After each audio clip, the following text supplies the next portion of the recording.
There's a great book and quote by this Zen master, Shunryu Suzuki. And basically it says, in the beginner's mind, there are many possibilities, but in the expert's mind, there are few. And it's a great quote. And I was thinking about this, and what occurs to me is a lot of times when we have a sense of who we think we are, it can actually limit our possibilities. And I'm a big fan of exploring exploring yourself and noticing things about you and what you'd like to be. However, being too sure about who you are can certainly be limiting. And it's interesting when I talk to someone and they think, this is who I am, and they may say it in such a way that they're certain that that's always what it will be. And I'd like to keep in mind that when we were young children, we certainly weren't fixed in stone. And I think there's that expression, you can't teach an old dog a new trick, and that's not true. But you can't. It's hard to teach an old dog a new trick when they have that belief that it's hard to teach a dog a new trick. We can be incredibly fluent individuals, but it takes a willingness to notice how we experience ourselves and to try something new. I'm not saying that this is easy. It can be easy. It can be challenging.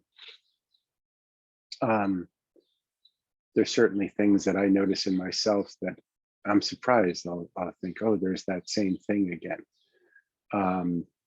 And sometimes it's easy to try something new, and sometimes it's very, very, very challenging. But one thing that I do know is the more certain you are of things, the more challenging it can be to shift something. It can be incredibly powerful to become uncertain. And that's why I like that other quote, that confusion is the doorway to something new or to possibility. A lot of times when we get confused, when we become disoriented, it can be very uncomfortable, and yet it can be the opening to something new.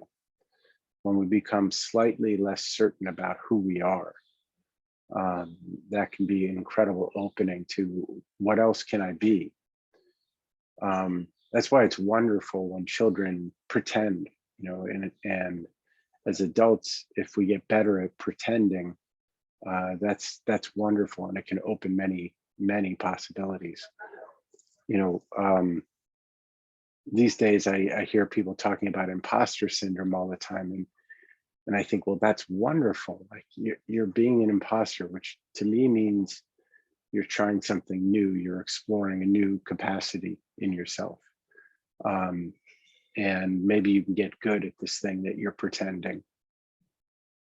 And then when you get good at that, maybe you can pretend something new after that. And I think this is the sort of active practice of how you can have a beginner's mind. Sometimes it's nice to just recall what it's like to be a beginner in something, what it's like to be open to something. And certainly not all beginners are created the same. Some beginners are sure of what they'll be able to do or what they're good at, and other beginners are genuinely open to something new. Some people are threatened by something new, and some people are excited, like, wow, what's coming around the bend. I like it when I catch myself not being a beginner, and it's a little jarring at first, and it dings my ego a little bit, like, oh, I should be more open. But at least it's good to catch it and to notice, wow, I'm really being rigid there, and I wonder how I can soften a little bit and be open to something new, perhaps in a new way, or exploring something again that I thought I had been certain about. A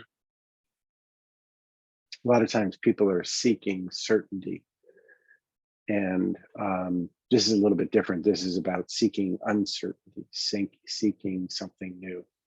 How will things turn out possibly differently than I'm expecting? So this is an invitation to become a beginner again. And I'm certainly taking that invitation to the best of my ability right now.